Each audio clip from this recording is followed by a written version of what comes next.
আসসালামু আলাইকুম। সুপ্রিয় শিক্ষার্থী বন্ধুরা, স্বাগত জানাচ্ছি তোমাদের শাকিরস লার্নিং বোর্ডে। আমি শাকির স্যার। আজকে আমি অ্যাডজেক্টিভ নিয়ে আলোচনা করব। সো তোমরা যারা এসএসসি, এইচএসসি, বিসিএস কিংবা চাকরি প্রত্যাশী ভাই বোনেরা আছো, আজকের এই ক্লাসটি তাদের জন্য খুব দরকারি।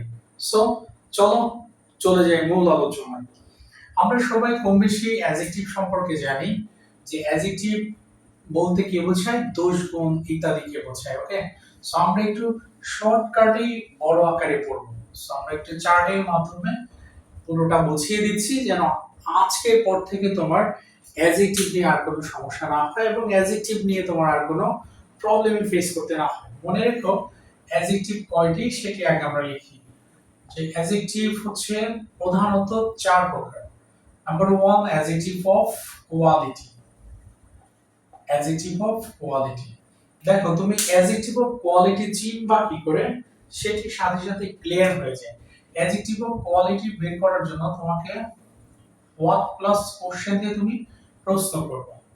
যদি আমি অ্যাডজেক্টিভ অফ কোয়ালিটি জানতে চাই সেক্ষেত্রে আমাকে হোয়াট দ্বারা কোশ্চেন করতে হবে। ধরো আমি যদি বলি যে Ratul is an honest boy, Ratul একজন সৎ ছেলে। এবার দেখো অনেস্ট হচ্ছে একটি অ্যাডজেক্টিভ, আমরা সবাই জানি। যদি তোমাকে যদি বলা হয় what type of adjective the word of honest, সেক্ষেত্রে আমরা অনেকেই গুলিয়ে ফেলি বা ব্যাফলিং এ পড়ে যাই যে আসলে এটা কি ধরনের অ্যাডজেক্টিভ।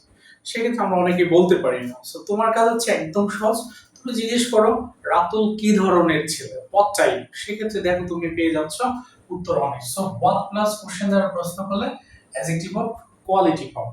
ফাইন, শিখে ফেললাম আমরা কোয়ালিটি। এরপর হচ্ছে adjective of quantity. Adjective of quantity, এটার কাজ হচ্ছে, এটা তুমি কি করবে, অ্যাডজেক্টিভ অফ কোয়ান্টিটি পাবা হাউ মাচ দিয়ে প্রশ্ন করবে।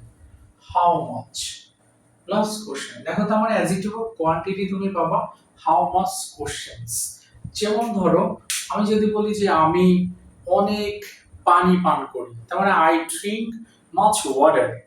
এখন তুমি প্রশ্ন করো হাউ মাচ, কতটুকু পানি আমি পান করি, উত্তর আসবে অনেক। তার মানে এখানে মাছ নিজে হচ্ছে অ্যাডজেক্টিভ। কি ধরনের অ্যাডজেক্টিভ, উত্তর দিবা অ্যাডজেক্টিভ অফ কোয়ান্টিটি। আচ্ছা, অফটা লিখে নি, অ্যাডজেক্টিভ অফ কোয়ান্টিটি। ওকে, চলে গেল অ্যাডজেক্টিভ অফ কোয়ান্টিটি। তুমি আর একটা সহজ কথা মনে রাখবা, কোয়ান্টিটি হচ্ছে এটা আনকাউন্টেবল নাউন। ওকে, এরপরে 3 হচ্ছে adjective of number. Adjective of number, এটা তুমি বের করবা একেবারে সহজ প্রসেস। এটা প্রশ্ন করবা how many. How many plus questions. যে হাউ মেনি দ্বারা প্রশ্ন করলে তুমি অ্যাডজেক্টিভ অফ নাম্বার পাবে। ধরো আমি যদি বলি যে টিনা হ্যাড 10 বুকস, টিনার 10টি বই ছিল। তুমি যদি জিজ্ঞেস করো how many books Tina had, সেক্ষেত্রে উত্তর পাবা 10। তার মানে এই 10 হচ্ছে এখানে অ্যাডজেক্টিভ অফ নাম্বার। ওকে, দেখো আমরা তিনটি বললাম, quality, quantity, adjective of number. এরপর আরেকটা আছে প্রোনোমিনাল অ্যাডজেক্টিভ। আমি প্রোনোমিনাল লেখার আগে আমরা অ্যাডজেক্টিভ অফ নাম্বারকে নিয়ে একটু আলোচনা করব।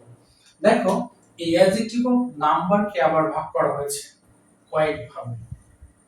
সো তোমার মনে রাখতে হবে যে adjective of quality, adjective of quantity এর কোনো ক্লাসিফিকেশনস নেই। So there is no any classifications of adjective of quantity and adjective of quality, but adjective of number and এর পরেরটা লিখবো pronominal, এগুলোর আবার ক্লাসিফিকেশন আছে।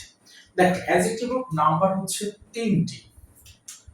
কি কি? Number 1 cardinal, cardinal, cardinal numeral adjective। দেখ cardinal এর মধ্যে কারা কারা আছে একটু মনে রাখো, 1 2 3, তুমি এইভাবে ডট ডট চলে যাবে। হ্যাঁ, তার মানে 1 2 3 4 5 6 7 এভাবে যত পড়বা সেটাই হচ্ছে কার্ডিনাল নিউমেরাল অ্যাডজেক্টিভ। এরপর 2 হচ্ছে ordinal, ordinal numeral, ordinal numeral. Okay, অর্ডিনালে কার আছে ফার্স্ট, সেকেন্ড, থার্ড, সো তুমি এভাবে চলে যাও, first second third dot dot fourth fifth six, এগুলোকে বলা হয় অর্ডিনাল নিউমেরাল অ্যাডজেক্টিভ। এখানে একটু মার্ক করবা যে এদের পূর্বে দা বসে, তার মানে অর্ডিনালের পূর্বে দা বসে, তার মানে এই অ্যাডজেক্টিভ গুলোর পূর্বে দা বসে। যেমন Tina is the first girl, Ratul is the Tina is the first girl, Ratul is the first boy, এরকম। So first second third fourth এদের পূর্বে দা বসে, এটা হচ্ছে অর্ডিনাল। নাম্বার 3 হচ্ছে মাল্টিপ্লিকেটিভ। কি বলছি? Multiplicative. Multiplicative multiplicative numeral adjective. এবার দেখো মাল্টিপ্লিকেটিভ এর কারণ আছে, মাল্টিপ্লিকেটিভ আছে সিঙ্গেল, ডাবল, ট্রিপল। সো এভাবে তুমি পড়তে যাও, ট্রিপল, কোয়াড্রিপল, সেভাবে পড়ে যাও, অথবা two fold, three fold, four fold, এগুলোকে বলা হয় মাল্টিপ্লিকেটিভ নিউমেরাল অ্যাডজেক্টিভ। তার মানে দেখো আমরা অলরেডি তিনটি পড়লাম, কোয়ালিটি চিনবো হোয়াট কোশ্চেন দ্বারা, কোয়ান্টিটি চিনবো হাউ মাচ দ্বারা, নাম্বার ইজি টেকনিকে বের করবো হাউ মেনি দিয়ে। এছাড়া আমরা জানলাম অ্যাডজেক্টিভ অফ নাম্বার হচ্ছে তিনটি, কার্ডিনাল, অর্ডিনাল, মাল্টিপ্লিকেটিভ। কার্ডিনালে কারা আছে 1 2 3, অর্ডিনাল আছে ফার্স্ট সেকেন্ড থার্ড ফোর্থ, এদের পূর্বে দা বসে। আর মাল্টিপ্লিকেটিভ হচ্ছে সিঙ্গেল, ডাবল, ট্রিপল, কোয়াড্রিপল, এভাবে তুমি পড়ে যাবে, অথবা two fold, three fold, four fold ইত্যাদি। এবার দেখো তিনটি আমরা এখানে পড়েছি, এবার চতুর্থ নাম্বারটি হচ্ছে প্রোনোমিনাল। আমার বোর্ডে এখানে জায়গা হবে না দেখে আমি তিনটি আলোচনা করে নিলাম, এরপরে আমরা এখন প্রোনোমিনাল সম্পর্কে জানবো। সো আমি এখন বোর্ডটি মুছে দিচ্ছি। ওকে, কোয়ালিটি গেল, তার মানে একটু আমরা রিভিউ করি যে অ্যাডজেক্টিভ গেল তিনটি আমরা আলোচনা করলাম ইতিমধ্যে, কোয়ালিটি, কোয়ান্টিটি, নাম্বার। সো এবার আলোচনা করব প্রোনোমিনাল নিয়ে, প্রোনোমিনাল অ্যাডজেক্টিভ নিয়ে। কি নিয়ে আলোচনা করব? আমি আলাদাই লিখলাম প্রোনোমিনাল, তোমরা একসাথে পরে নোট করে ফেলবো। প্রোনোমিনাল, দেখো প্রোনোমিনাল কতগুলো ক্লাসিফিকেশন আছে, কত ভাগে ভাগ হয়েছে, এটা একটু আমরা জানবো। দেখো নাম্বার 1 প্রোনোমিনালের ডেমনস্ট্রেটিভ। সো একটা গেল ডেমনস্ট্রেটিভ, তার মানে ডেমনস্ট্রেটিভ প্রোনোমিনাল অ্যাডজেক্টিভ। কে কে আছে ডেমনস্ট্রেটিভ এর মধ্যে? সো মনে রাখবা দিস, দ্যাট, দিস, দোজ। আরো কয়েকটা আছে, ওগুলো তোমার জানা দরকার নেই, মডিফায়ার যখন আসে এর মধ্যে থেকেই হয়। দিস, দ্যাট, দিস, দোজ, এগুলোই হচ্ছে ডেমনস্ট্রেটিভ প্রোনোমিনাল অ্যাডজেক্টিভ। মনে রাখো এগুলোই প্রোনাউন, আবার এগুলোই হচ্ছে অ্যাডজেক্টিভ। যখন দেখবে এরা নাউনের আগে আছে তখন এটা হবে অ্যাডজেক্টিভ, আর নাউনের আগে না থাকলে সেটা হবে প্রোনাউন। ধরো আমি বললাম দিস ইজ আ পেন, এখানে দিসটা কিন্তু নাউনের আগে নেই, তার মানে এই দিসটা হচ্ছে এখানে শুধু প্রোনাউন। আবার যদি বলতাম this pen is red colour, সেক্ষেত্রে দেখো দিসটা কিন্তু পেনের আগে, সেক্ষেত্রে হতো দিসটা এখানে ডেমনস্ট্রেটিভ অ্যাডজেক্টিভ। ওকে, এরপর হচ্ছে প্রোনোমিনালের দ্বিতীয় ক্লাসিফিকেশন হচ্ছে ডিস্ট্রিবিউটিভ। ডিস্ট্রিবিউটিভের কারা আছে একেবারে ইজি মনে রাখবা, ইচ এভরি, either neither, বা either neither। এই ক্ষেত্রে মনে রাখো যে either neither এর কাজ খুব কম হয়, সো তুমি ইচ আর এভরি দেখবে। তার মানে ইচ, এভরি এটাও হচ্ছে অ্যাডজেক্টিভ কখন? যখন দেখবা এরা নাউনের আগে আছে। যেমন each boy, each girl, every father, every mother, every one. এই ক্ষেত্রে মনে রাখবা এভরি ফাদার, এভরিবডি। সো এই এভরি যখন দেখবা কোনো নাউনের আগে আছে, সেক্ষেত্রে each, every distributive adjective. Okay, এরপরে দেখো নাম্বার 3 ডেমনস্ট্রেটিভ ডিস্ট্রিবিউটিভ গেল, এরপর হচ্ছে পজেসিভ। হ্যাঁ, পজেসিভে কারা আছে? পজেসিভে আছে possessive for my, his, her, your, our, their. এটা হচ্ছে হলো পজেসিভ ফর্ম। আমার মনে রাখো my, his, her, your, our, their, এদেরকে পজেসিভ অ্যাডজেক্টিভ বলা হয়, কারণ এরা সর্বদা নাউনের আগে বসে। তুমি চাইলেও এদেরকে পরে বসিয়ে দিতে পারবে না। তুমি লিখতে পারবে না যে টিচার মাই, কতদিন হবে না, লিখতে হবে my teacher, my father, your mother, your sister. So যখন এগুলো নাউনের আগে দেখবা তখন সেটা হবে অ্যাডজেক্টিভ। কি অ্যাডজেক্টিভ? বলবা পজেসিভ অ্যাডজেক্টিভ। কি ধরনের অ্যাডজেক্টিভ? প্রোনোমিনাল, মানে প্রোনোমিনাল রিলেটেড। ঠিক আছে? তিনটা গেল, ডেমনস্ট্রেটিভ, ডিস্ট্রিবিউটিভ, পজেসিভ। এরপরে যেহেতু এদিকে জায়গা নেই আমি একটু উপরে লিখছি, হ্যাঁ, এরপরে এটা একটু বুঝে নেব। এরপর হচ্ছে রিলেটিভ। এই রিলেটিভ প্রনোমিনাল অ্যাডজেক্টিভ আছে। এরপর হচ্ছে ইন্টারোগেটিভ প্রনোমিনাল, ইন্টারোগেটিভ ইন্টারোগেটিভ প্রনোমিনাল অ্যাডজেক্টিভ।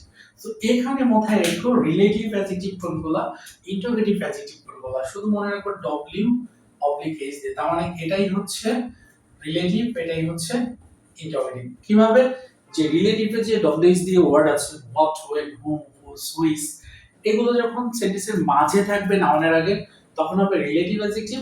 আবার যখন এগুলো শুরুতে থাকবে কিন্তু নাউনের আগে থাকবে সেক্ষেত্রে হবে ইন্টারোগেটিভ অ্যাডজেক্টিভ। যেমন ধরো আমি যদি বলি হোয়াট ক্লাস, হোয়াট কান্ট্রি, সেক্ষেত্রে ফলো করো কান্ট্রির আগে কিন্তু হোয়াট আছে, ক্লাসের আগে কিন্তু হোয়াট আছে, সো সেক্ষেত্রে এটা ইন্টারোগেটিভ অ্যাডজেক্টিভ। আবার যখন মাঝখানে দেখবা যে কোনো নাউনের আগে আছে তখন সেটা হবে রিলেটিভ অ্যাডজেক্টিভ। দেখো আমরা মূলত তাহলে অ্যাডজেক্টিভ সম্পর্কে একেবারে সহজভাবে জেনে গেলাম যে অ্যাডজেক্টিভ মূলত হচ্ছে চারটা। Adjective of quality, quantity, number, pronominal. আমরা জানি কোয়ালিটি চিহ্ন হচ্ছে হোয়াট দ্বারা কোশ্চেন করে, কোয়ান্টিটি চিহ্ন হাউ মাচ দিয়ে প্রশ্ন করে, নাম্বার বের করবো হাউ মেনি দিয়ে। এরপর আমরা জানি there are the three types of adjective of number. Number one, cardinal. Cardinal কার আছে 1 2 3 4, ordinal এ কার আছে first second third, multiplicative এ কার আছে single double twofold triple triple threefold এগুলো। এরপর আমরা কি পড়েছি? এরপরে পড়েছি হলো প্রনোমিনাল। প্রনোমিনাল কয়টি? পাঁচটি। প্রথমটা হচ্ছে ডেমনস্ট্রেটিভ। ডেমনস্ট্রেটিভ এ কে আছে this, that, this, those. Distributive আছে each, every, either, neither. So তোমাকে বলছি ইচ আর এভরি মনে রাখবা। এরপর হচ্ছে হলো পজেসিভ। পজেসিভ কারা? মাই, হিজ, হার, ইউর, আওয়ার, দেয়ার। এরা নাউনের আগে থাকলে পজেসিভ অ্যাডজেক্টিভ।